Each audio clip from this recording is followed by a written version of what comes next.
ដើមរដូវនេះប្រសិនបើយើងលបាយទឹកភ្លៀងមិនទាន់ដាច់ហើយយើងកុំទាន់សម្រុកនៅក្នុងការយកលក្ខខណ្ឌបាញ់ជំរុះឬក៏ជំរុញអីព្រោះចន្ទីដល់ពេលណាលបាយទឹកភ្លៀងនៅក្រាស់ពេកសំណើមខ្ពស់ពេកការបាញ់ជំរុះឬក៏ជំរុញវាអត់សូវមានប្រសិទ្ធភាពអញ្ចឹងយើងអាចរងចាំឲ្យលបាយទឹកភ្លៀង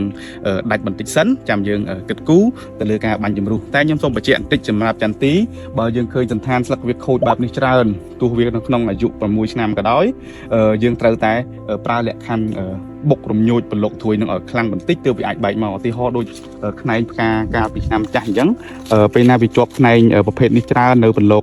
ធួយគឺយើងមិនងាយនឹងបែកប្រឡុកថ្មីមករួចទេអញ្ចឹងលក្ខខណ្ឌចន្ទីបែបនេះគឺយើងទាមទារឲ្យយើងគិតគូរទៅលើការធ្វើ stress ផ្នែកខាងលើនឹងឲ្យខ្លាំងដើម្បីអុកលកោសិកាវាឲ្យវាទុនគេថាទុនជ្រាយក៏ដូចជា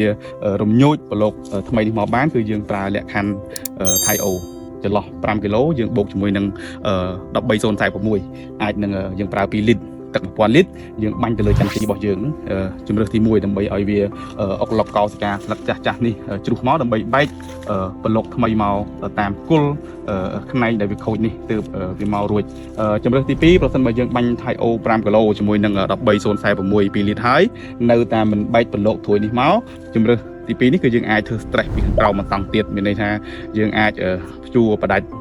ឬស្ទាប់ស្បៃទី1របស់ចន្ទីយើងដើម្បីឲ្យវា stress ផ្នែកខាងក្រោមបន្ថែមទៀតបូកជាមួយនឹងយើងបាញ់ជើងទី2ជាមួយនឹង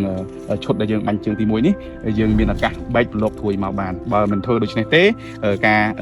បាញ់ជំរុះមួយជើងគឺប្រកាសណាស់ថាវានឹងមិនមកដូចអ្វីដែលយើងរំពឹងទុក